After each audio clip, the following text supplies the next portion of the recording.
Welcome, and today we are going to discuss circular connectors and why they can be an excellent resource for many projects that involve electricity, particularly those that will be used outside or in tough environments. Let's start with a little background. Before the 1930s, most electrical connectors were rectangular, and circular connectors didn't become commonplace until the US Department of Defense created a specification for circular connectors to be used in all aspects of their equipment.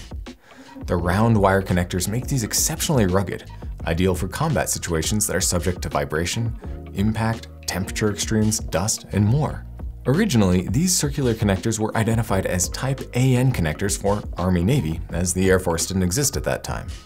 Now, these AN connectors are specified in the MIL standard and MIL spec guidelines, as well as other governing bodies. While the general connector designs have not varied greatly over the years, their usage has expanded significantly outside of military applications. Now, they're used with anything where reliability and environmental resistance is important, such as personal or commercial ocean-going vessels, medical devices, factories, farming, basically anywhere a connection needs to be made when the conditions are non-ideal. As they can be used for transferring power or data, there aren't many limits on where these can be used. Indeed, they even scale well in their required ruggedness. Simple plastic circular connectors can be IP67 rated to stop water intrusion, eliminate accidental decoupling, and be fairly rugged for light abuse. However, a composite or even metal connector, like we have here at CUI Devices, will not only be able to stop water intrusion, but survive being stepped on with heavy boots, strikes with heavy equipment, and other things you can think of. Within reason, of course. But it does show that by making simple changes, you can find a circular connector tough enough to handle your particular circumstances. Now that we know where they come from and a few reasons about why they're great, let's delve into their details. Circular connectors are usually, but not always, connected by threaded areas on the shells. This screw-in connection allows them to be easily and securely locked into position and remain in place despite vibration or impact.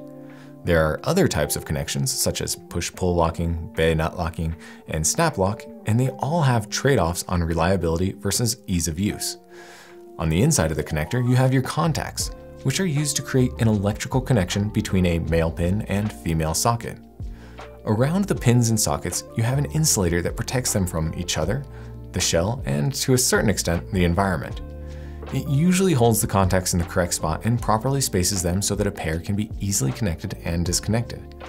This insulation, along with proper shielding, also helps protect signals from outside electromagnetic interference. The shell is the outer cover of the connector and houses the contacts and insulator. It helps with alignment when mating the connector halves, secures the connectors to each other, and is the main source of structural strength. There may also be other small components that help secure or seal the connector, such as gaskets, but they depend on your connector.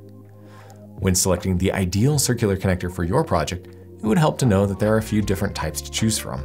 There's the standard circular connector, the industrial circular connector, the high reliability types, mil-spec, and hybrid, which means that they're designed for both data and power contacts in the same connector.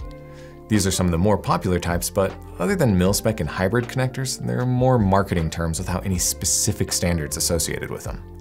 In addition to these are the very popular metric or M-style circular connectors, which have metric threads and dimensions.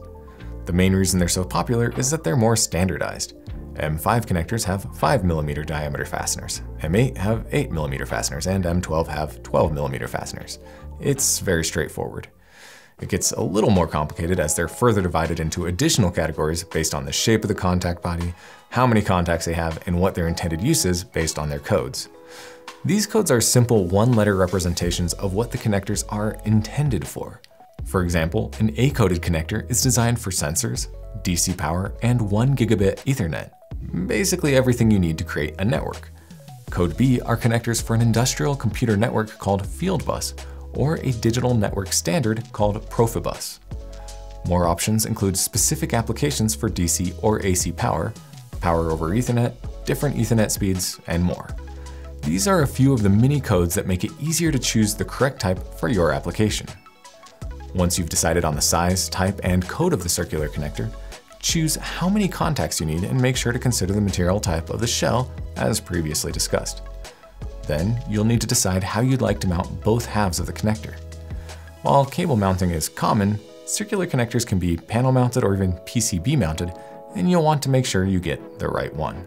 With a good understanding of the basic mating types and sizes of circular connectors, you're on your way to creating projects and products that are reliable and can function in environments ranging from benign to severe. We have a wide variety of circular connectors and cables at CUI Devices with different specialties designed to fit any of your applications. If you have any more questions about circular connectors and how you can best use them, check out our Interconnect blogs on CUIdevices.com.